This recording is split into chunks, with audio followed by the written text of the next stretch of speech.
Philippine History Quiz. Ano ang tawag sa sinaunang sasakyang pandagat? Dito hinango ang salitang barangay.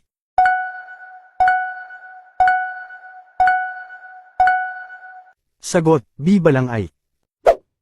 Ano ang tawag sa pinuno ng isang barangay?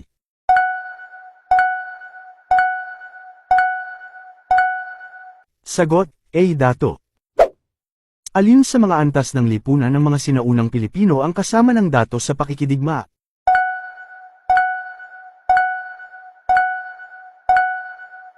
Sagot, B. Maharlika.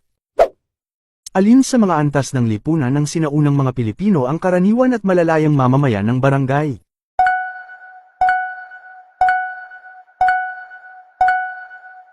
Sagot, C. Timawa. Anong uri ng alipin ang pinahihintulutang makapag-asawa, magkaroon ng sariling ari-arian, at hindi maaring ipagbili?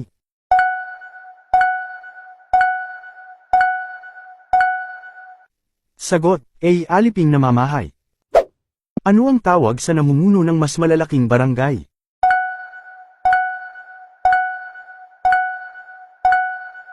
Sagot, C. Raha. Anong uri ng alipin ang maaring ipagbili, walang sariling ari-arian, at kailangang humingi ng pahintulot sa kanyang Panginoon kung nais nitong mag-asawa?